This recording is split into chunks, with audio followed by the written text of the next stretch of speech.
pure speculation, of course. Do you think Tupac would have turned to Islam if he was still alive?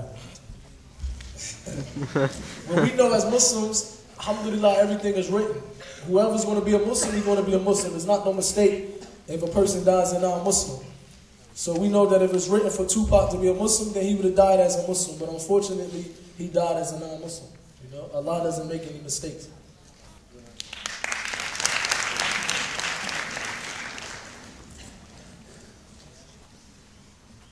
What did you think about Islam before you became a Muslim yourself? Before I became Muslim, man, the people that murdered my mother and father, they was affiliated with the Nation of Islam. So like many people from the outside looking in, I thought ill of Islam because I didn't know the difference between the Nation of Islam and the religion of Islam. So I looked bad on the religion of Islam. I remember I said I'd never be a Muslim. They killed my mother and father. I used to just never, I was very ignorant of the religion. Like many of the people living in the West, we believe everything we see on the television. We believe everything that CNN tell us, BBC, we run with it. I was the same way. But it wasn't until that day when I read the Quran, I knew that this was from the creator of the heavens and the earth, and I knew that this was the truth. So alhamdulillah, Allah was able to open my heart when I read the Quran. And this is why I say if there's any non-Muslims in here, you shouldn't judge the religion of Islam off of the Muslim, because unfortunately, the Muslims, we not represent Islam correctly. I think if you want to judge the religion of Islam, you should read the biography of the Prophet Muhammad sallallahu alaihi wasallam, because his wife Aisha, radiallahu anha, said that the Prophet was a walking Quran. So you should read his life if you want to know the religion of Islam.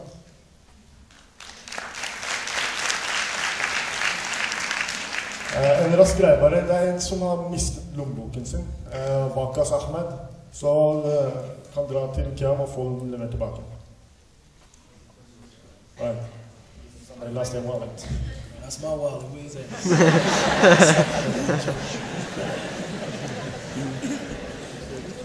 It's about the music industry. Do you know about the Illuminati? Were you invited to join? Was Tupac one of them? Did you get out? Did they kill him? Please explain if they have any affiliation with the music/rap industry. I really don't know too much about that stuff, man. It's lately when I've been traveling, the only people I hear talk about that is the Muslim youth, unfortunately. You know what I mean? We have to remember that nobody is able to do anything without the permission of Allah. So if it was some so-called secret society, then who cares? Let them stay a secret society, because nothing can happen without the permission of Allah. So this should not be something that we should waste our time trying to figure out who's the secret society, where they hiding at. We should worry about our religion, and we should worry about what state we're going to die in. That should be the most important, instead of worrying about that type of stuff, man.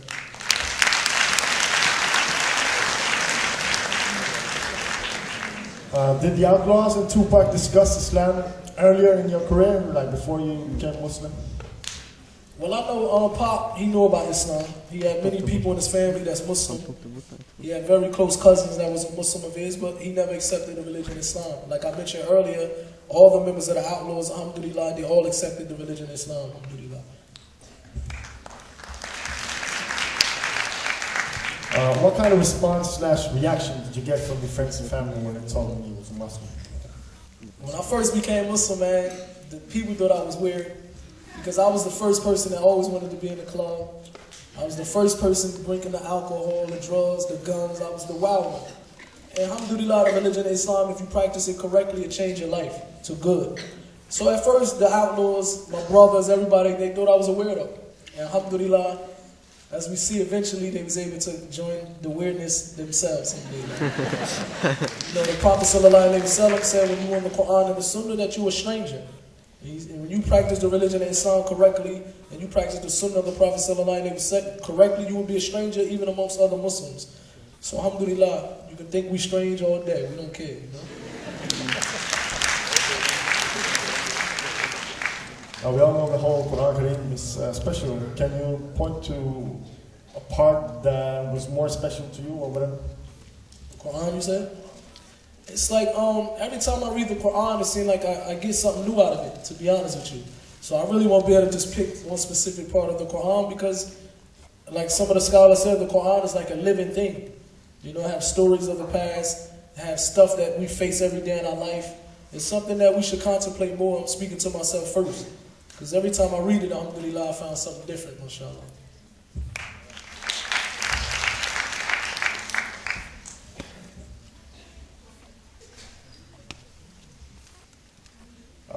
about the women in the industry. You talked earlier about how a woman is seen in the industry, that there is a lot of oppression in the industry, and how does Islam contradict this? What is different?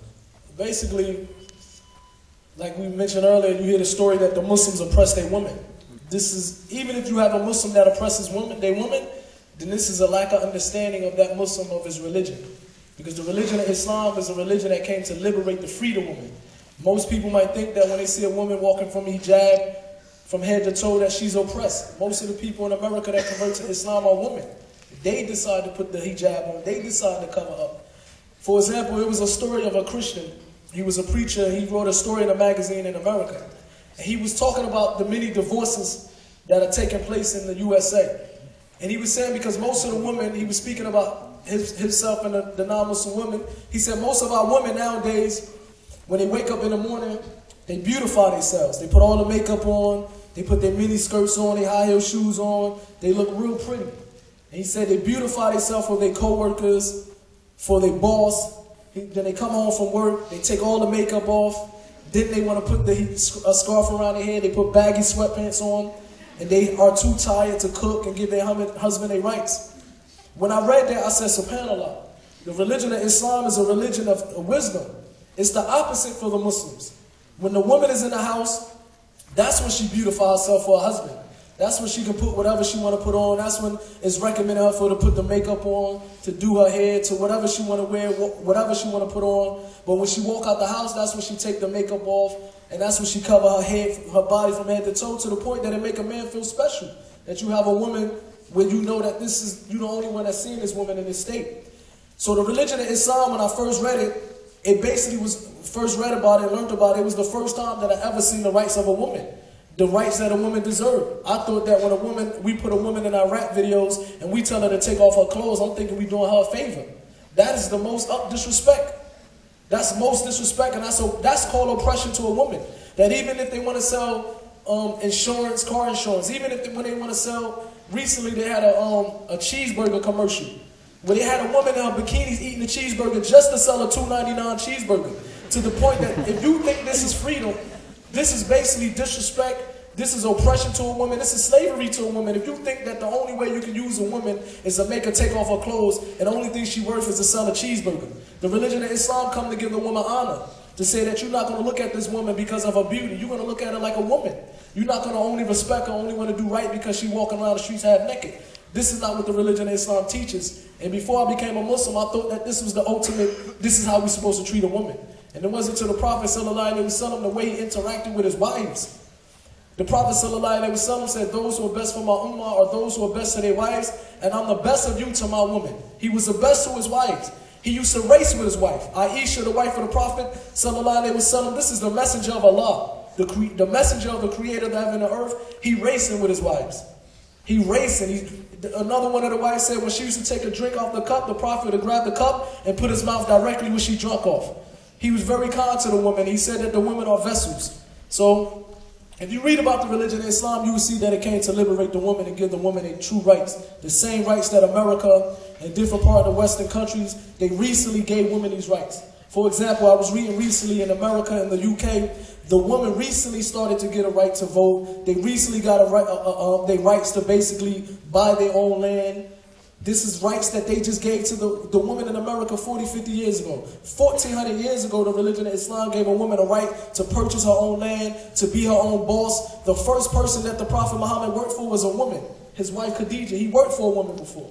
The religion of Islam, it came and honored the woman, you know what I mean? And liberate the woman. So you should read about